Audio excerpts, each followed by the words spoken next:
Hey everybody, this is voice actor Brian Beacock, the voice of Yumachika in Bleach. If you weren't so beautiful, I would have killed you with my Fujikujaku. And Takato and Digimon Tamers, Digimonify! And you are watching Hawaii's #1 podcast, the Kasanova Podcast.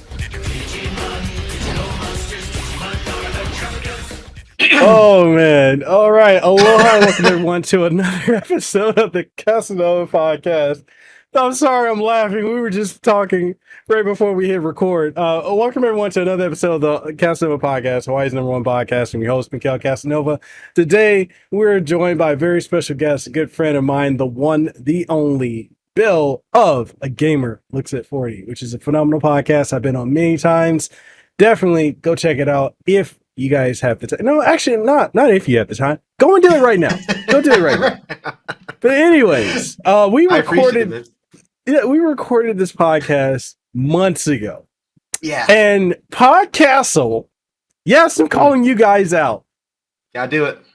Half an hour into it, you cut out all my audio and video. So like we're re-recording. So we've been trying to get this going for a bit. I'm glad we were able to redo this again. Before we dive into everything else, can we talk about this whole Twitter thing? Man, yes, we can. We can and we shall. Look, we all know Twitter is run by a crazy person. There's just there's no way around it. It's a crazy person. Yeah. And I personally feel, I don't feel like but just in case you're not aware, Twitter is changing the block functionality on their platform, where now, and I don't know the full story, but evidently, even if you've blocked someone, they can still read your stuff. Yeah. They can't interact with it. So they can't comment, they can't, I don't know if they can like or dislike or retweet, but they can still while read you're your talking, stuff. I'm gonna check it out right now while you're talking. Keep going. Yeah. Keep going. No, it's all good. So that is from what when I opened Twitter this morning, it said the block functionality is going to change. It's now going to be people you block can still see your stuff, but they can't interact with it. So they can see your stuff, but they can't leave like nasty comments. They can't leave stalkery things. But isn't the whole point of a block so people can't see you or find you? Because that opens up an entire world of cyber stalking. People are trying to block people who are doing things illicitly. I know a friend of mine is a content creator on TikTok, or I should say was a very popular creator on TikTok who dealt with a stalker for a year. Had to go to court, had to move addresses. I mean, it's no joke. And the first thing I saw her post today was, I'm making my account private because I cannot have that again. So however, this is always the every 6 months, and this is why we were laughing. Every 6 months, Crazy Musk does something to Twitter where we all go, we're leaving. That's it. Yeah. We're gone. And we never do. We never do. I think if this is a serious issue for you, leave. Like, I think this is a privacy thing, and I think this is bad. But the uproar is always, that's it. To blue sky we go. It's like, and then we all forget about it in 3 weeks. This is a weird one. I don't know the rationale. I'd love to understand the rationale behind it, but I don't know if we're gonna get a rationale.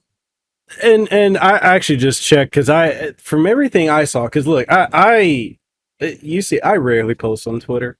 I rarely post on social media outside of TikTok anyway. TikTok and maybe YouTube. So for me, when I go on Twitter, I mainly go on to check what, game or tech PR people are posting to see if there's any opportunities or if there's like voice acting casting calls. So I went on there and I'm just like, what is going on? Because I feel like every time I go on Twitter, there's outrage over something.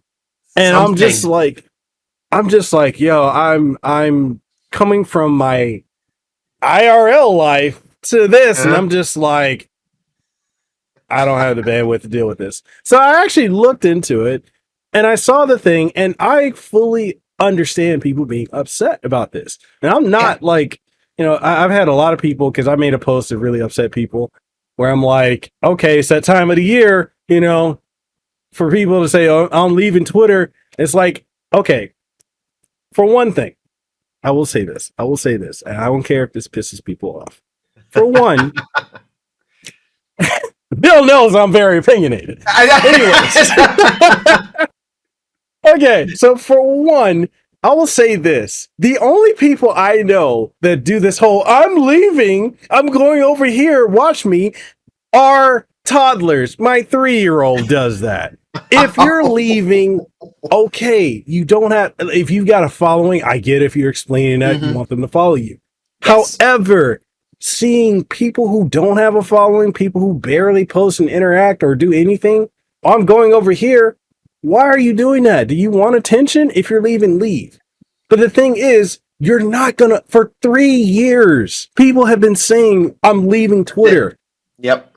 You never do, because Blue Sky we had Blue Sky, Mastodon. I'm trying to pull up the other one. It was Blue Sky, Mastodon. Threads was another one, right? Something Friends, like that. Odyssey. Yeah. I don't know what happened to Odyssey. I remember Odyssey. There was another one people were trying to push, and like people hop on these platforms. Why do they go back? It's simple, because people aren't using them. If you built up a following for your brand or your show or whatever content you're making, and you go to somewhere, basically you're going from a mansion to a closet or what's it called, a studio, and you're yelling in the studio. No one's going to care what you're doing. You're going to eventually leave the studio and go back over there. Is Twitter or X or whatever the heck it's called, are there issues with it? Yes. Is this like this block thing ridiculous? Yes. There's a lot of privacy concerns with that.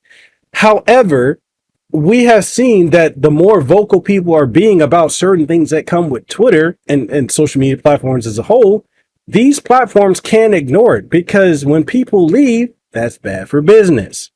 Yeah. And Elon tends to, I don't know, I think he's got a form of autism. That's just me. I think he's kind of on the spectrum. I mean, I would agree with that. I'm not a doctor. I can't diagnose the guy, right? But yeah, I would say he codes that way to a certain extent. Yeah, right. Like, he says and does a lot of things that are very strange, very weird, very illogical to the majority of us. And then, like, when people were like, oh, you need to step down as CEO of Twitter, he did. Yeah, he's like, okay. He did. I'm like, okay, all things that people say, I don't like this, I don't like that, they change it. So my thing is, instead of losing your mind and I'm leaving, I'm going over here, you're not going to stay there. You're not. And these platforms, they bank on things like this. People are like, oh, I'm going over to Threads. I'm sorry. The only folks that are on Threads are the same folks on Instagram. Yeah, right. And it's mostly not under 18 friendly type of people posting type of stuff. Yep. So it is what it is. Now, I don't know. Maybe it's because I'm getting older. Social media, I'm just like, I'm getting so tired of it, bro.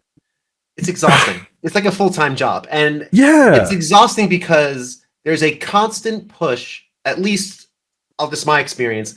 Sometimes there's a constant push to create things that aren't there, if that makes sense, or chime in on something you don't care about. Because I think there's a real sense of, if I'm not on social media and if I'm not engaging in the latest and greatest conversations, I'm missing out on something. There's that FOMO going on. For me personally, when I turned 40, I shed a lot of that. I post on Twitter occasionally. I don't post on Facebook at all anymore. I try to keep my social media very curated. I like doing TikToks for the show because it helps promote the show. And I usually just use my Twitter to promote the show and interact with people. But, you know, I don't feel the need to constantly have myself out there. Because I feel like that instantaneous work, that the work that takes to create or craft like a good tweet, I'd rather take that time and craft something that's going to last a lot longer than the minute, than the day, maybe if it goes viral, that it's going to exist on Twitter. I'd rather take that time to craft something lasting that I can put thought into and time into. Twitter's fun for, hey, my dog is doing something cute. Boom, here's a picture of my dog. Or, hey, I just posted a new show. Check it out. And it's great for that, and I'm very grateful for it. I'm very grateful for Twitter because I got a lot of my contacts for my show that way, my interviews. Yeah. I'm one of those people that, unfortunately, I don't want to pay, but I do pay for Twitter. And the reason I do is it allows me to DM people who are not my friends. They Yeah. took that feature away about a year ago. And I Yeah. said, that's how I get my guests. That's how I reach out to random like developers and publishers and just other people I'm interested in. I reach out on Twitter. Hey, I'd love for you to come on my show. And a lot of my guests, that's how we've gotten connected and been great guests on my show. So for me personally, I pay for it because I want to have the ability to just reach out to people I'm interested in to have them on the show. That's literally the only reason. Yeah. And then when they took away the ability to hide the check mark, that really sucked. I was like, really? I had to have the check mark. I really don't care about it. But you know. So anyway, my wish with Twitter is really very transactional. Like I use it as a communication tool because it's convenient and I know a lot of people on there, and it's just an easy way to get guests and to interact with some people who enjoy the show too. So, but I don't want to spend too much time on it. I really don't. It's not worth it. It's not. And it's like the thing that I keep seeing is the people that I know, and it kind of frustrates me.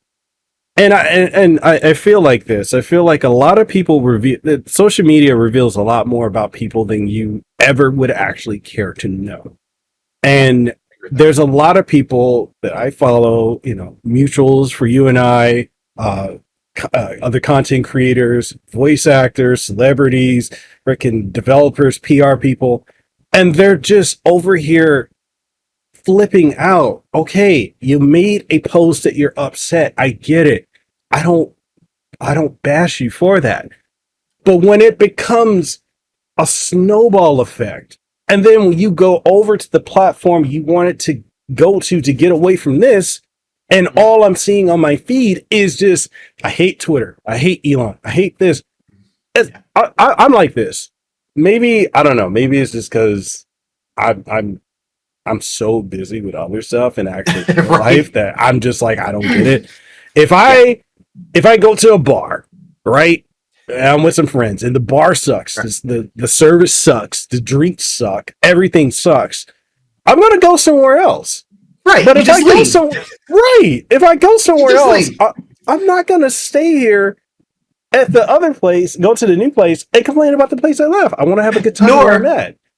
Nor if you go to leave the bar you're at, you're not going to say as you leave, I am leaving this bar because this well drink is terrible. You don't just shout in the middle of the bar, so long, everybody, goodbye, and walk out the door. You just leave.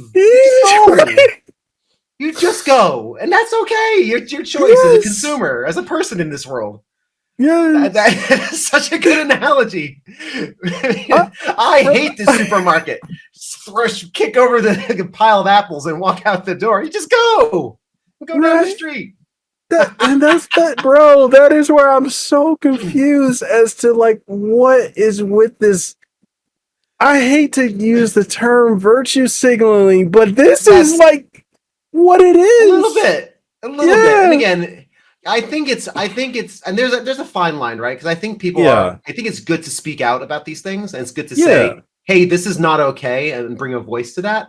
But you're definitely right. You can tell when people are throwing their hands up publicly, I'm leaving. It's like, okay, a lot of times I didn't know you were there to begin with, so okay. So all right, bye. It's a little rude. See what happens when I get on this show? I go from Mr. Rogers on my show till I'm just like laying it all out, man. This is what happens on the Kasanova podcast. This is what happens. Oh man, it's evil ears come out. Oh my god, bro, it's so true. Like, and I'm like, and it's when I see people. And don't worry, viewers, or listeners, we're not gonna stay on this topic for too long. We just had to get this out because, like, we're seeing this happen in real time, and I'm like, yes, literally, it is this time of the year every time, and I'm like, okay, here's okay, this is where I'm also at. I'm like, okay, please, like, did you have nothing else going on in your life? And I'm not trying to condemn anybody, but when I'm seeing you post every 20 minutes, 10 minutes, 30 minutes, an hour, what are you doing in life other than living on social media? I get it for the people with the check mark, the engagement gets them paid. I understand that. But all this other stuff, I'm like, bro, I don't get it. I got kids. I got a wife. I got, stuff I'm doing else. I don't have time to invest all this in social media. And if I've had people say, well, if you don't follow me over here, I guess we're not going to be friends anymore or connect.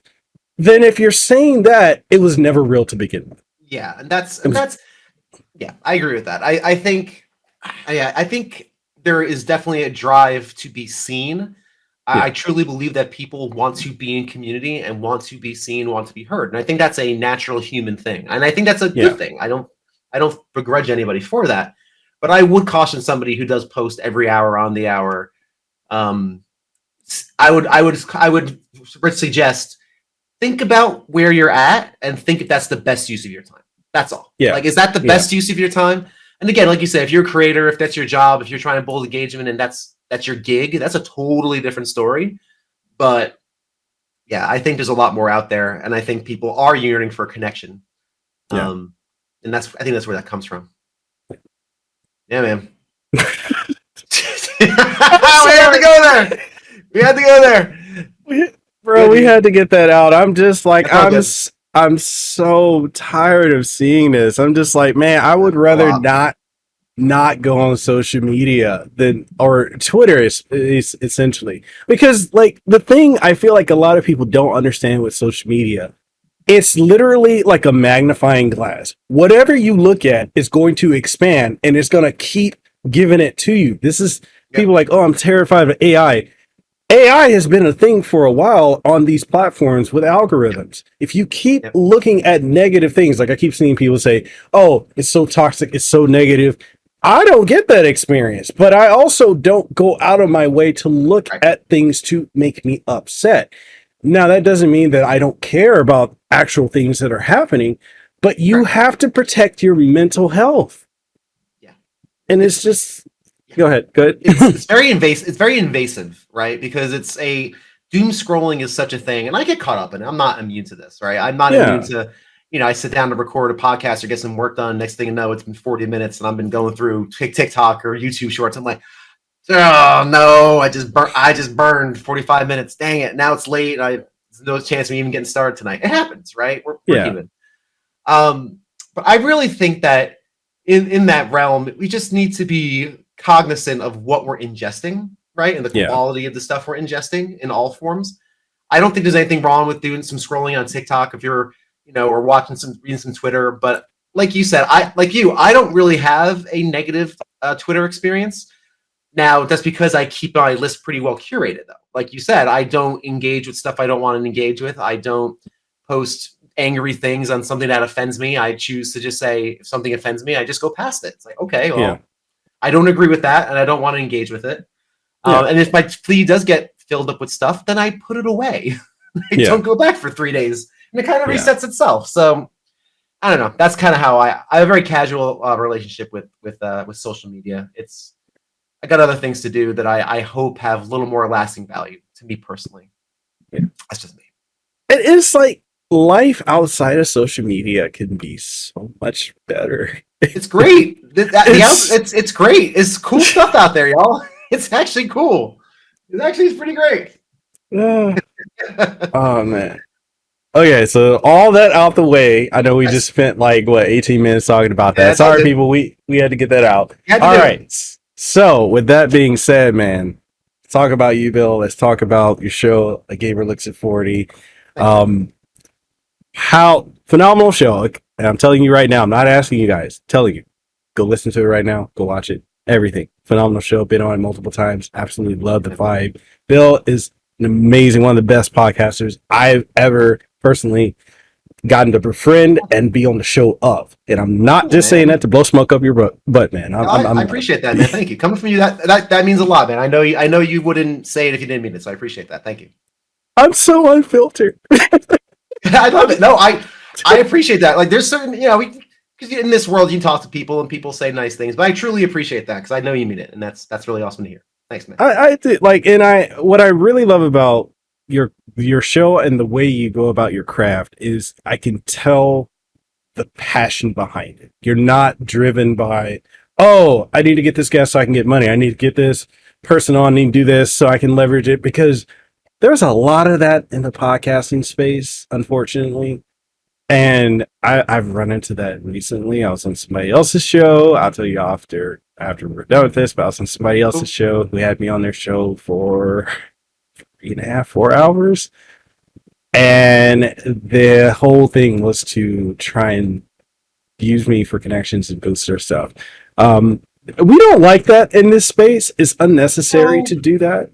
And I appreciate that you don't do that, man. I appreciate the love and the care and the craft you put into it. You make content.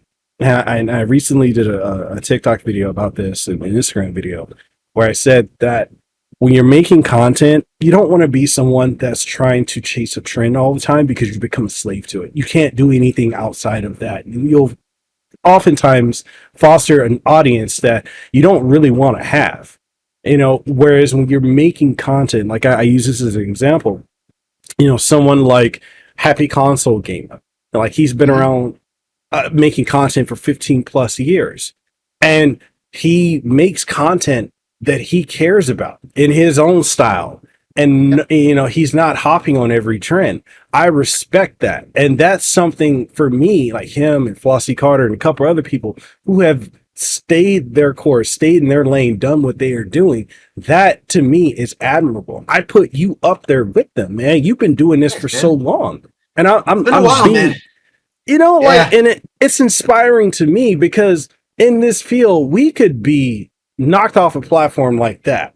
But the fact that you guys have stayed the course for so long, you have your own style, you're not biting or copying anyone, that to me is inspiring. I want to be able to be on this platform, as a podcaster and a content creator for 15 or so or more years, because it means a lot to me. And the fact that you, Happy Console Gamer, Flossie Carter, and so many others have been able to do that, that is an aspiration for me. It's about the longevity and the creativity, not trying to be the next hot tour girl, Bro. No, I appreciate it, man. And I think it's, for me, I mean, you know the story. I mean, I told it last time. I'll just tell it again, since it's probably a new situation. I have been doing podcasting on and off for about 15 years. My first show was in 2005, when there was maybe 1,000 podcasts on Apple, on iTunes. Like, it was brand new. And I found out iTunes had this thing called a podcast. I'm like, oh, I can do my college radio show on the internet and just do it. That's awesome. I'm just going to do that. So I did a ska reggae show called the Skank and Hefcat Show. And I did it in my college radio show. And I just did it as a podcast for a couple of years. Then I took a long break. And then I did a hockey show with my best friend, Joe Coro. And we did a show called Devs Cast about the New Jersey Devils. And that was a couple of years. And then a few years ago, back in 2019, I started working with Mike Albertson of Games My Mom Found. And he put up an open call. It was a brand new show of his when he first started it, on one of our message boards, saying, hey, I need guests. If you want to talk on the radio or talk on a podcast with me about a game, come on and talk with us. So I did, and I talked about Friday the 13th on the NES. I think that was the first one I was on. Either that or Fear Effect. I can't remember. It was that or Fear Effect, because I was on twice, and for the PS1. And I did well. And I got the itch. I was like, oh man, I really miss this podcasting thing. Like, oh, I miss this. So then the question was, what am I going to do? And I workshopped a couple of ideas with some friends locally here in the Austin area, kind of fell through.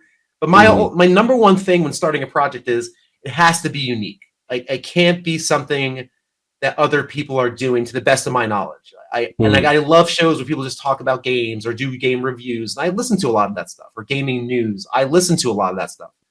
But just because I listen to it and ingest it doesn't mean I want to make it. You know what I mean? Yeah. Like I love sushi, but I don't want to become a sushi chef. Like, I have no interest in that. I'll ingest it, but I don't want to make it. That's a totally different thing. So really what happened was I was just one of those random, like, sitting thinking moments. And I had the song A Pirate Looks at 40 from Jimmy Buffett in my head. It's a beautiful song. I'm not a big Jimmy Buffett fan, but I love that song. It's like nostalgic and whimsical. It's someone looking back on 40 years of life. And I'm like, ooh, a gamer looks at 40. And that was literally it. I was like, oh, okay. and then it's my story of video games and everybody else's. And like, we're going to focus on recollections. We're going to focus on stories. Boom. That was it. Mhm. All right, let's get cracking. That was 2021, I guess. 2021. I don't even know how to put this point. It's been about three years of solid being on the air, as they say. And yeah, it's been a ride, man. I've had over 140 interviews with people. I've at least about 101 episode 117 of the main show, a few side shows, and it's been really cool. Mhm. It's been awesome. I love hearing people's stories about video games. It connects the heart and soul of the medium with people, like, because people talk about music and movies and books, like, oh, this song changed my life, or this book affected me this way when I was a kid. Why can't we do that with video games? Yeah. And we can, and my show hopefully is proof that we can do that, and people have. So yeah, that's the goal. That's the goal. No, I mean, I would say you have not only reached that goal, but you've gone so far past it, man. And you understand, like, being in this space for podcasting, people start and stop, they come, they go. The fact that you have gone to over 100 episodes is pardon my French, a big fucking accomplishment. Thanks, man. Right. Thanks, man. And in case those people haven't heard the show, I can just give a quick synopsis of it. It is about nostalgic video games, but each main show can have up to 12 different people sharing their opinions and stories about one particular game or topic. So right now I'm in the midst of a Final Fantasy series that's been going basically all year and will continue into next year. I did 7 or 8 episodes on Final Fantasy 6 alone. I'm going to have 7 episodes on Final Fantasy 7. As I 7. I'm hoping for 7. 7 for 7. And it's a lot of people. Every episode is on a different theme or topic relating to that game or series. So one is about characters, one about story, one about maybe gameplay, perhaps one just about your first time you played it. And it could be 14 different people, each telling their stories, kind of like a big campfire. Like that's how I visualize it in my head. Like everyone just hanging out around a campfire telling stories. And that's how it kind of works. And somehow, some way, it's not a chaos. It's not chaos. It sounds like chaos when I describe it that way, but I promise you, it's like a Ken Burns documentary where there's little segments for every person, and it's cool. I try to find these narratives through people's stories. No, and that's one of the things I absolutely love about the show, man. Like it's such organic conversations, and that's something like when my brother and we first started podcasting almost 10 years ago. We had a show called Tech Etc. I'd never done a podcast before. I listened to a ton of them, but I never thought I would ever do one. And he's like, because we used to work at Microsoft together, and we would just talk tech and gaming all the time. He's like, let's just hit record and do that. And he's like, I was like, what? Why do you want to do it like that? He's like, organic conversations, because it's tangible, it's relatable, and a lot of people can resonate with that. And so, like, I really love organic conversations. And like, when I listen to your show constantly, and it's like, thanks, man. It's one of those things where I'm like, there are not a whole lot of shows that I come back to frequently. There's yours, there's my friend Neil Starling, which I think you guys would definitely mesh up. Oh, I'd love an introduction, man. That'd be cool. Yeah. I mean, I'll definitely do an introduction for it to you, because like he likes to talk gaming. He's into like classic gaming. He's into horror gaming. Like he plays a lot of stuff.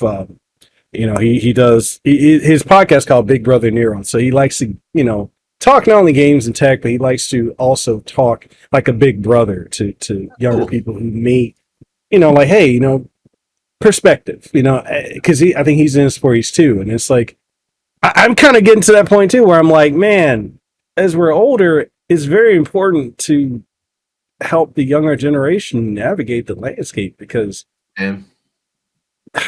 it's different for this generation than it is for us. I can't imagine being a high schooler.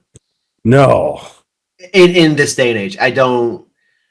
I actually serve with my church youth group, as you can see, Grace Youth. That's my church youth group, and I'm a small group leader with juniors. They're juniors now, and they tell me stories of all the things that they go through with just like their football schedule and their sports schedule and their band schedule and all the classes. And I'm like, I can't.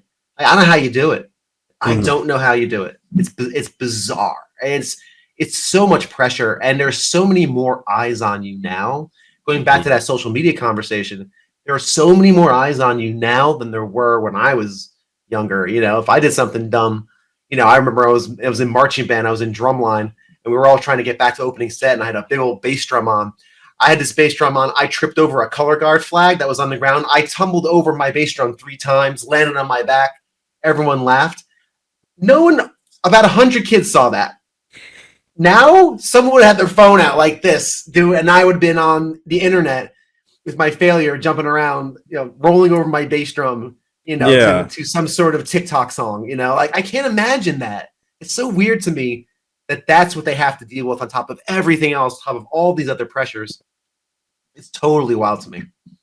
No, and it really is, and it's one of those things where, like, you know, with and I try to talk to my younger nephews and nieces, and also, like, when I stream, I get a lot of young people who talk about, you know, being depressed and peer pressure, and I'm like, I can't imagine what you guys have to go through, because that was not a thing. We had social media. We mostly had forums when we were teenagers at the time, and we were there at the beginning of social media, where it wasn't something where everybody was on it. I remember when my mom was terrified of MySpace. And she still calls everything MySpace, and I'm like, that's not gonna be a thing. That's very charming. Okay, that's cute. That's very charming. I love that. But, like, it wasn't a thing where it's like something happened, everybody like, hey, go over to, did you see this on MySpace? It wasn't like that back then. We didn't have to deal with that. So, like, I can understand. I was having a conversation with some people that were saying, like, they don't understand why younger people exhibit more signs of depression, mental health issues. I'm like, because everything is caving in on them. They're stuck getting constant social media, like, thrown at them left and right, and it's they don't have the perspective of, hey, just because this is someone who I've never met, I shouldn't take their word or their criticism at face value. Because I've never met them, I probably will never meet them. Right. They don't understand that, because their world is always connected.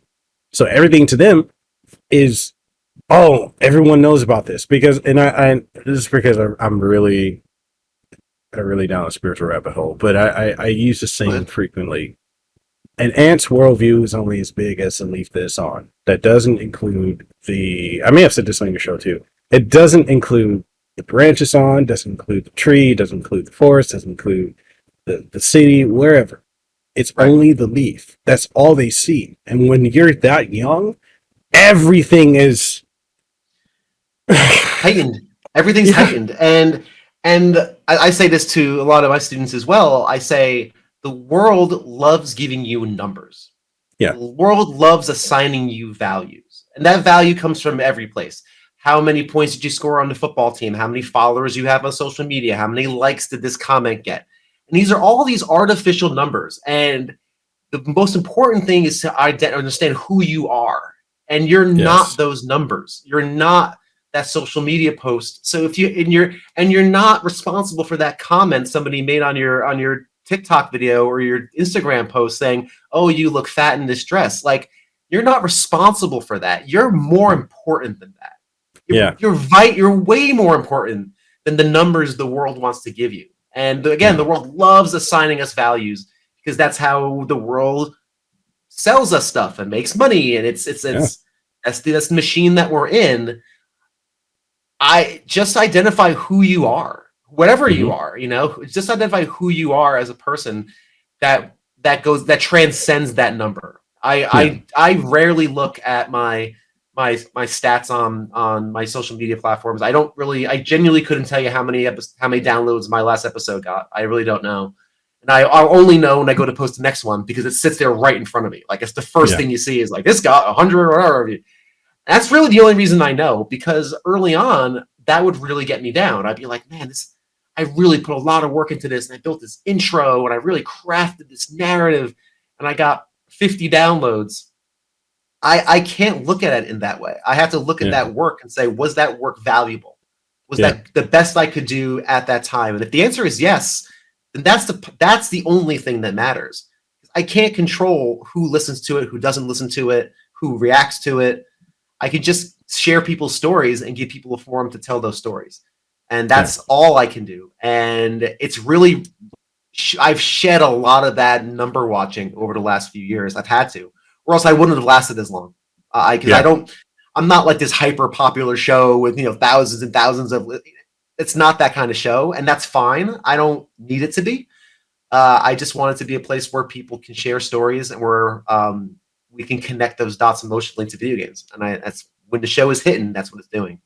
I can't worry about it. I could do SEO and I could do buzzwords and I could do that, but that's not valuable to me. It's not a good use of my time. So.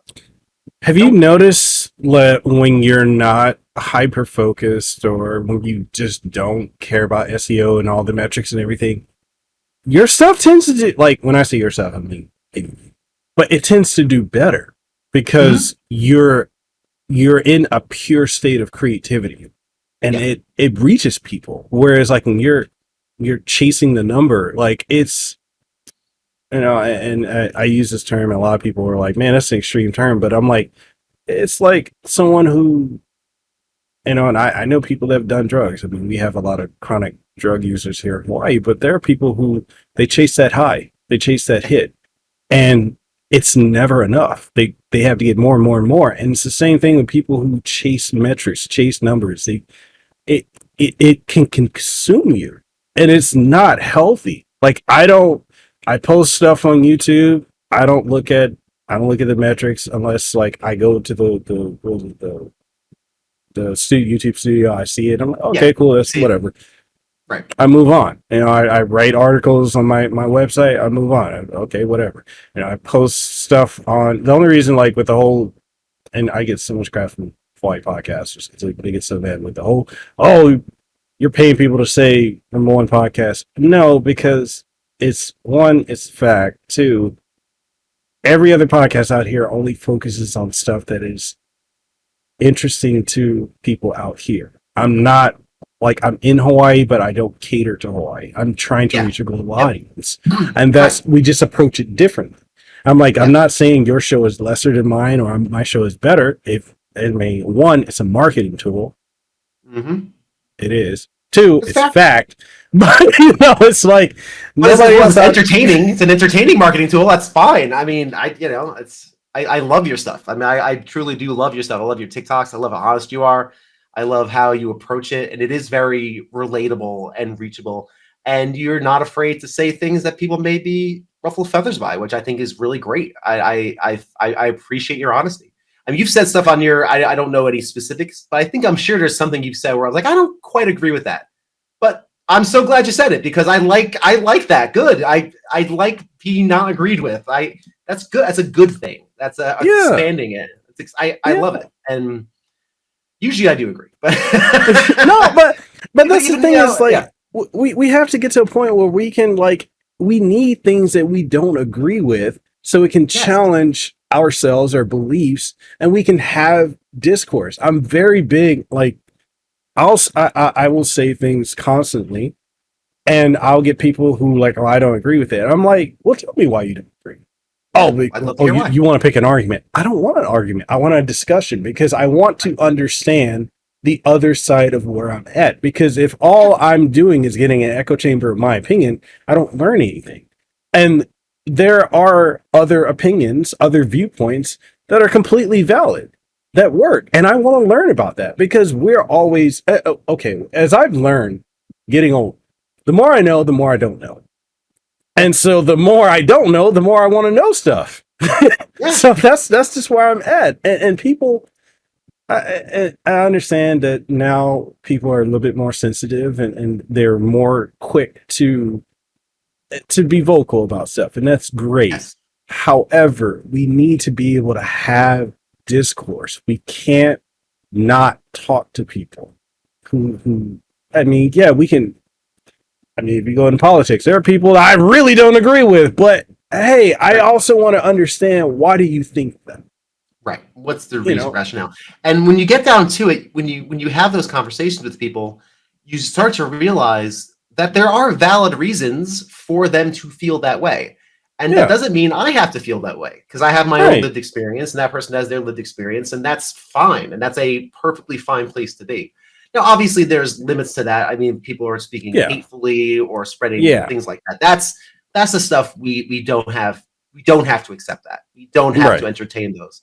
But if it's a good faith conversation of two people of different ideologies or opinions or perspectives, I think it's healthy to have those and not be offended. I recently read a book called Unoffendable. It was written by a pastor who also does like a radio show.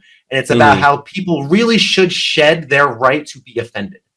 Yeah. Like, you should shed that. Don't be offended by everything. Like, it's okay if someone disagrees with you. Let's learn. Let's try to learn and try to grow through that. Try not to be as offendable as you are. It was an interesting read. I didn't agree with everything, but it was an interesting read nonetheless. And just to kind of go back on your point about when it comes to like there's two things I wanted to touch on real quick. Go ahead. One you were mentioning about how some people that taking drugs and social media feels like a drug. It's interesting when you said that, because I'm actually a recovering alcoholic. I was a heavy drinker for over 10 years. I've been sober over 4 years now, so straight up sober, and I ain't looking back. Congratulations. Great. Thanks, man. Appreciate it. And so I can tell you from an addict's perspective, constantly chasing the high, constantly chasing that thing that is trying to fill a hole in my heart that something else needs to fill in. And I can tell you from personal experience, social media can absolutely be the exact same thing. I totally can see, because as I've gone through my recovery, I've done less social media stuff. I don't feel like I'm chasing that anymore. So I'm not chasing those numbers. I'm not chasing the drinks. I'm not chasing the parties that I'm missing.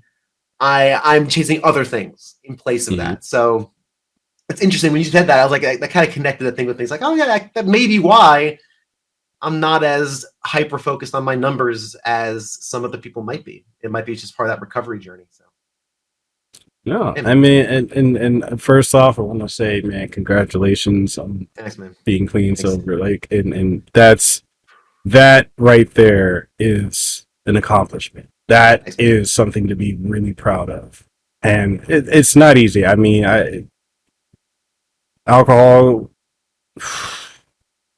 It can go that. Look, I used to be a club goer and a bar hopper. I know. And there were times when I was very into alcohol, and it was an escape. But like to be able to get through that, man, I'm again, pardon my French, really fucking proud of you for that. That's cool, man. I appreciate that, man. It's one of those things where it just came to a head. It came to a head where I realized it was during the pandemic. It was right when the pandemic hit. And mind you, my alcohol wasn't just drinking. I was writing about the craft beer scene here in Austin. So I was a craft beer writer as part of my side hustle. So it was part of my job. I was home brewing with my wife. Whenever we went places for vacations, like, hey, what brewery are we going to? What cool place? What winery are we going to? It was what we did. So it was completely ingrained in and we're talking about identity. That was my identity. My identity was, who am I if I don't have alcohol? Like, if I don't have this, I don't know who I am anymore, because that's who I am. I want to be an appreciator, a connoisseur. We were going to do we used to do beer tastings and set up like all these cool flights for people and the appreciation side of it. But there was also the alcoholism side of it, where I would just sit there and just drink high octane beers for 4 hours and then, wake up on the floor and then realize, oh wow, this is the fourth day in a row I've done this. Yeah. So for me, it was one of those things. I'm very glad, and I, again, as a Christian, I'm a Christ follower. So for me, I chalk it up to God, and other people do other things. And that's totally fine. On my show, I don't push religion because I want it to be very inclusive, and I know there's some baggage that comes with that. So I don't try to push it. But that's who I give glory to. I really do give glory to God for rescuing me from that. That's me personally. But trust me, I know a lot of people, and I've heard a lot of stories in recovery from other people who've gone through crazy stuff, and it's just we're all trying to fill that hole in our heart that something else could be residing in, right? And I that for me, that was my vice. And that was the thing I chose to do. Yeah, I'm and I ain't looking back. Nope, I ain't looking back. I'm proud to say it's been a journey. And that's also a thing where it's like we're looking at a lot of people now that, like you said, like a lot of social media for a lot of people feels that, that dopamine hit, which is designed to do that. It's designed to get you addicted to it. Yep. And when you pull away from it, I don't know if you've noticed this, but I've noticed that when I don't engage on social media platforms a lot, I started to get more marketing emails like, "Hey, look at what you missed," to draw you back in. Hey, I haven't seen you in a few days. Where have you been? Enjoying that life thing outside? Oh no, please come back here. Seriously, no, you ain't kidding. That's facts, man. That's truth. Absolutely. Yeah, it's just one of those things where, I'm at a point in life, and I don't think I've ever really been able to say this before because my wife could attest to this. Before, the pursuit of content creating and essentially trying to fix my inferiority complex, because my whole life I was told that, failure, I'm never going to amount to anything. Didn't matter if it was my family or if it was my, classmates from high school or college or coworkers or whatever, or just generally people that know me. I've always been told I would never do anything. And so even now, I still wrestle with that inferiority complex, but I also accept it as that was a part of me that I don't have to continue to carry. And so, like, I lost myself in trying to chase the numbers, trying to chase the metrics, trying to chase going viral. And it did a number on my marriage, it did a number on my relationship, prioritizing the social media and the content creating thing over my family and everything else. And we went through a lot of hard times because of that. And I'm glad that, my wife stuck with me. I'm glad that she encouraged me to like dive deeper into my therapy and relationship with God and everything else like that. Because if I didn't, I don't know where I would go. I don't know if things would have panned out. And I'm saying all this because it's easy to fall into that. And it, there's a lot of guilt I have for pushing as hard as I did for a lot of things. And it's a lot I wish I could take back. I really do. I mean, the good news is that that's the past and not the present, right? That you don't have to do it anymore, right? That's the good news. That's the good news is now you always get a chance to move forward, and you have been moving forward. And that's awesome to hear that you were able to kind of get over that drive. And again, there's nothing wrong with being the want to be successful. There's nothing wrong with wanting to produce good work. There's nothing wrong with wanting to share your stories with people, and the numbers themselves are just that, right? They're numbers. Yeah. But the fact that you have divorced yourself from the pull of numbers to just saying, I just want to do the stuff I love to do and I'm passionate about. That's cool, man. That's great. That's awesome. And then and all you can do is move forward, right? All we can do is, I can't take back the years I spent, staying up till 4 a.m. at a New York City bar 4 days a week. I can't get that time back. That's fine. What I can do is do the best I can with the time I have left and just move forward. I can't live in that past. So I'm glad that you've come out on the other side of that, man. Yeah. Like this is what I want to say within the last year and a half to maybe 2 years is probably been the happiest I can ever say I've ever been in my life. Like, that's awesome. I don't need the social media validation, and I don't need, people around me that know me to validate me, because what I came to realize is people who know you probably will never give you the validation that you're seeking. And I looked at where is that desire for validation coming, and it's from, a lot of the trauma and emotional stuff that I went through as a kid, wanting my parents to give me that attention, that validation, wanting my siblings to do that. And that carries, yes, I'm 36, I'm still dealing with a lot of that stuff, but I don't let it control me anymore. Like my wife, like, who I really, one of the things that she would frequently say to me is like, look at what you've done. Look at what you're doing. And be happy with that. Take pride in that. You did that. You don't need these other people to give you the validation. Validate yourself. And that I've been doing that, and I'm just like, hey, if people like what I say, hey, they don't like what I'm doing, it's okay, Okay, cool. Whatever works for you, Swipe on by. There's plenty of things for you to check out and see. It's okay. I often sometimes joke on my show where it's like, I'm very happy to be your 7th favorite podcast, and I say that in I guess not in a poor me kind of way, but more of like a self-depreciating. Like, I am actually okay if I'm your 7th favorite podcast.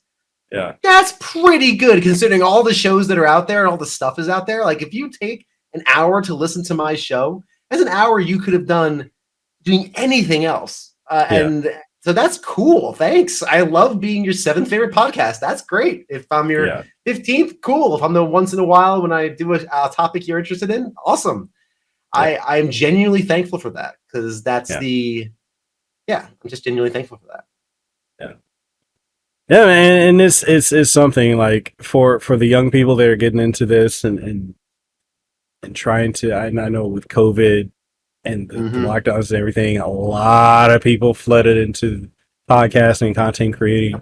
A lot of people have taken off. A lot of people have not, and a lot of people have lost themselves in the pursuit of trying to be a creator. And what they're losing sight of is the fact that it's about creating.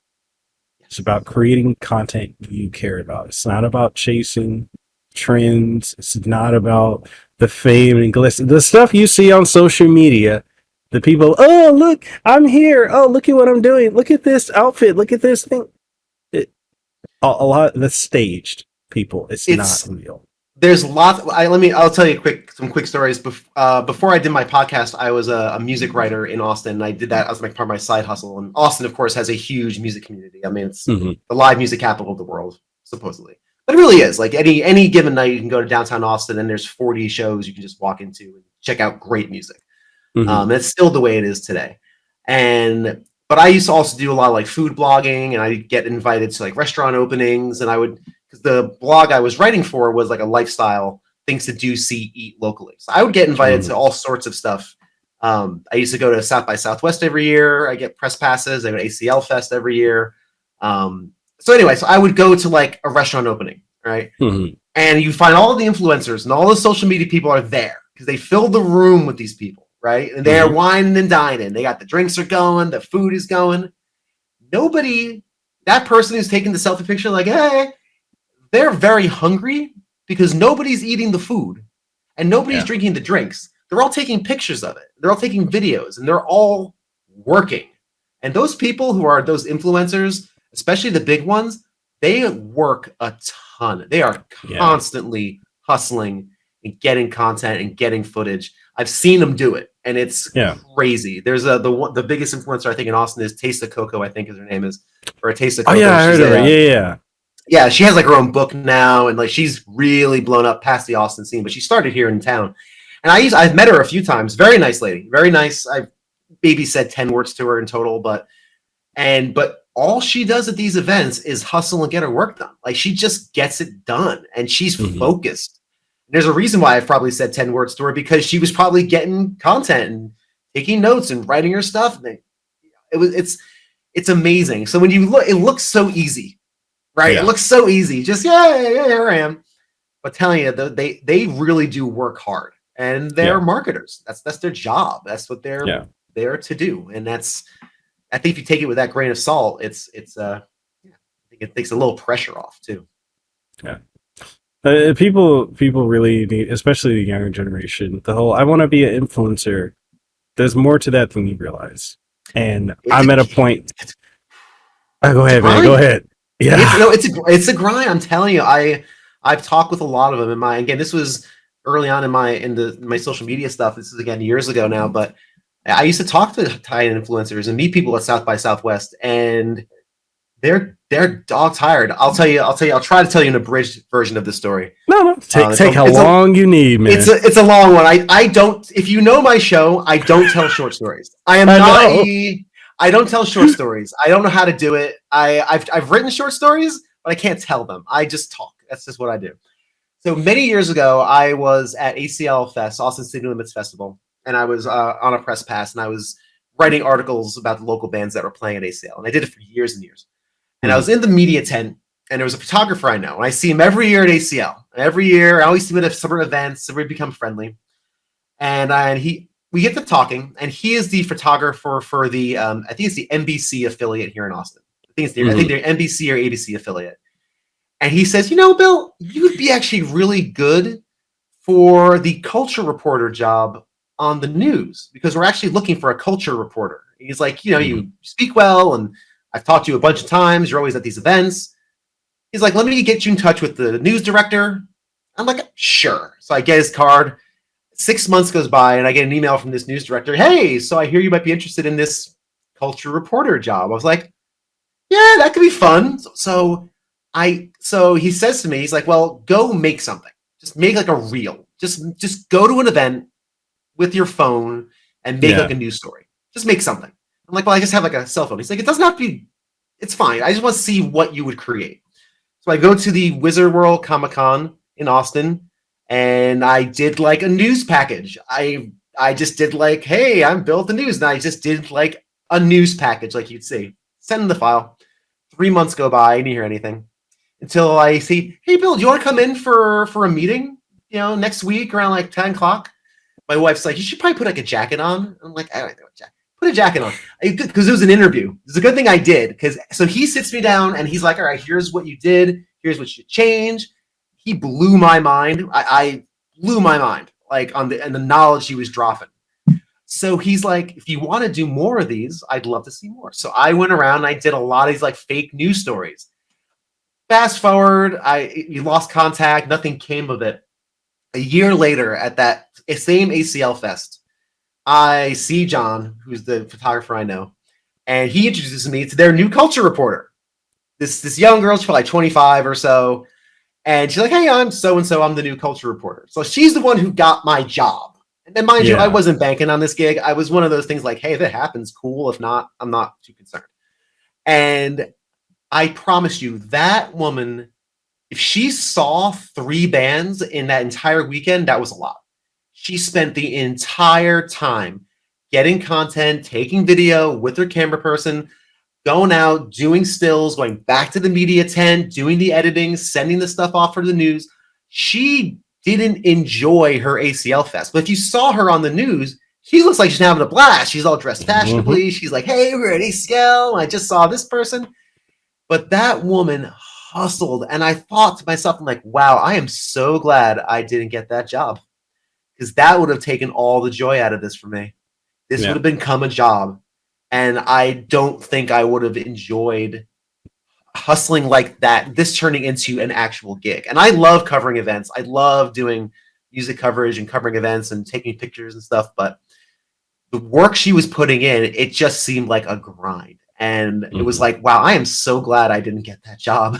I'm really actually very thankful that they decided to go with the much more attractive 25-year-old than gamer looks at 40. So it was a cool reminder. Like sometimes you want that. So if you're a young person, you're like, I want to be that influencer.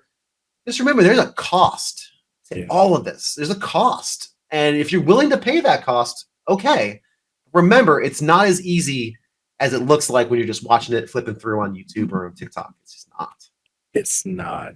It's really not. And it's like I tell a lot of people, like I was talking to my nephew today, he's like, oh, uncle, I'd love to do like tech and game reviews like you're doing. And I'm like, just understand it's work. And he's like, oh, but it looks like it's fun. I'm like, at first, because you're like, oh my God, I get to work with this company. I get to do this. I get to cover this. Then you start getting a lot of packages, or you start getting a lot of codes come in, and you get deadlines and embargoes, and then you have to sign NDAs and stuff like that. And then if you have life outside of it, a lot of it you have to kiss goodbye. And I'm at a point now where I'm like reviewing a lot of games, a lot of tech, doing voiceover work, and I still have to be a husband, a father, and it's a very delicate balance. And some stuff just gets pushed back, and it's not because I'm trying to neglect it. It's just my family comes first. That's it. And it's hard, but like this life it's great. It allows me to be home with my family and be around them a lot more than being in an office. Yep. But there's still value in being at a regular day job. Like Totally. it's like a lot of people don't realize the work that goes into it, and it's not the glitz and glamour you think it is. It's just it's not. It's not. It's not. It's a hard business, and whatever job you're doing. My thing is what I try to teach my son. My son's 8, and he wants to do like YouTube stuff and whatnot. I'm like, dude, not yet. I tell him he makes videos, but I say do them to the best of your ability. Like I firmly believe. We talked about this last time. That probably got eaten up in the machine. I firmly believe that creation is a moral imperative. Like I think everybody should be creating something. And if you say to yourself, "Well, I'm not creative," my argument to that, my kind argument would be, you probably haven't found your medium. Yeah. You are creative in something. So if you're watching this right now or listening to this right now, you are a creative person. Again, in my worldview, again, I believe in Jesus and God. I believe that we were created by an intelligent creator. As such, it is a moral imperative to create. I think that is a good thing that all people should do. So that's why I'm like, people, make that podcast, start painting, start modeling clay. I don't know, just make things. I love when people just make things. And that's my encouragement. Just make it, but do it to the best of your ability. And that's why I think for my sons, like, if you're going to do a video, I'll put it on my channel. I'll put it on my Twitter if it's good, but you have to put effort into it. Like, I want you to put in some work. I'll teach you how to edit. I'll teach you how to use CapCut, and I'll teach you how to put some music behind it and time it up.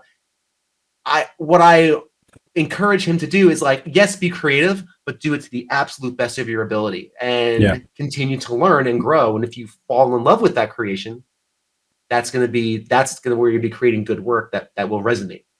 Yeah. That's great, man. That's where it's at. That's where it's at. I'm not make stuff. Let us know. I love it. I love when people start podcasts. I have a friend who I do games with. My mom found a lot. Ken Sanity. I found out he's starting his own show at the end of the year. I almost wept. I was like, I'm so glad you're making something, dude. Yes, cool. Make a thing. When's that happening? What's the name of it? Like, I love it. Man, in this space, and you can probably attest to this too, there shouldn't be competition. There's so many ears out there. There's so many eyes out there.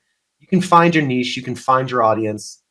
And I firmly believe, again, everyone should be creating something. I love when people make things. And I'm very happy that a lot of my friends are making really good things, like you and other people I know, like the Wolverine Mage with Game Logica and other people. They're just making good stuff. And I love that. So it's inspiring to be around. Yeah.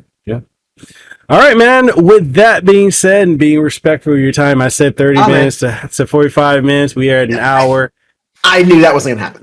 Don't worry about it. It's all it's all good, dude. I love these conversations.